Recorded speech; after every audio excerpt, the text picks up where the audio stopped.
ว้าทุกสิ่งทุกอย่างก็ยังบ่เข้าใจอยู่ยังฮึกยังหนาพอมันถึกล่างสมองมาแต่มึงเหมือนเกิดแนมไปเห็นแต่อเมริกาสิไปสู่อเมริกาโอ้ยประเทศถอยิบมือก็ไปเบิ่งเขาแหน่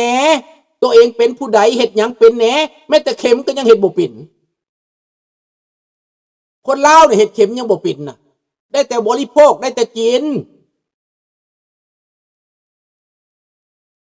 เห็นบ่ล่ะดังนั้นพี่น้องการเสียสละของคนนี่น่ะห้อยคันคนเห็นแก่ตัวนอนเสยได้เหมือนหมอนอกลัดดาวรเสยได้นอนเสยได้บ่เฮ็ดหยังได้นอนเสยข้าพเจ้านอนเสยสิผิดหัวไผบ่เฮ็ดหยังแต่ว่าข้าพเจ้าเสียสละเฮ็ดไว้เพื่อลูกหลานเกิดขึ้นมาเขาสิได้ภูมิใจว่ามีนั่นมีนี่มีพอลุงนั่นมีพอตู้นี่พากันเฮ็ดไว้เขาสิได้เป็นเจ้าของเขาสิได้มาใช้สถานที่แห่งนั้นก็ขึ้นบังดูไปปิกนิกไปเตะบานไปมวนไปเฮ็ดบุญได้เบิดคนลาวสร้างไว้พ่อแม่พอตู้ตายไปหมดแล้วลูกหลานก็เป็นสมบัติของเขาอยู่แผ่นดินนี่เจริญแผ่นดินนี่ก้าวหน้าความการพัฒนาลาวก็ควรจะเข้าใจเรื่องนี้สร้างไว้เพื่อลูกหลานอนุชนรุ่นหลังผู้เป็นผู้ใหญ่ต้องเสียสละข้าพเจ้านี่อายุสำนี้ยังเสียสละได้ donation ดอนเอาให้ตลอดให้ทั้งเหือให้ทั้งแห้งให้ทั้งจิตให้ทั้งใจ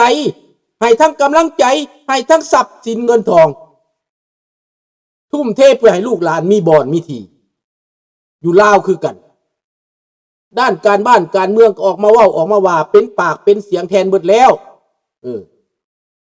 ในสมัยก่อนหั่นเป็นหยังเขาจังตัวได้เขาตัวได้พอเฮาบ่มีอันตอบโต้คู่มือนี่เขาตัวยังเฮาก็เปิดเผยเบิดเขาเอาความมืดมาเขาก็ใต้ไฟใส่เขาตัวมาก็เอาความจริงมาเว้าให้โลกเบิดโลกในหู้ความจริงมันสิตัวไปฮอดใส่คนขี้ตัวมันสิอยู่ได้ปานใดเอาละมื้อนี้ก็ขอบคุณขอบใจหลายๆก่อนจะไปรับไปนอนก็ฟังเพลงที่ข้าพเจ้าแต่งใหม่ๆนี่เด้อเพลงพระเจ้าฟ้างุ่มเด้อฟังเอาเด้อพี่น้องเด้อแล้วก็ขออำลาพระจากนอนรับฝันดีกันเบิดทุกคนทุกท่านเด้อพี่น้องเด้อโชคดีทุกคนเนาะฟังเพลง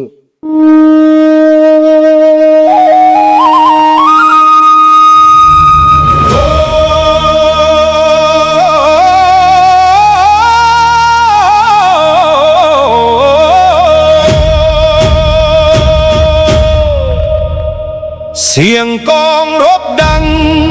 ก้องฟังโค้งไกลลูกหลานลาวไทย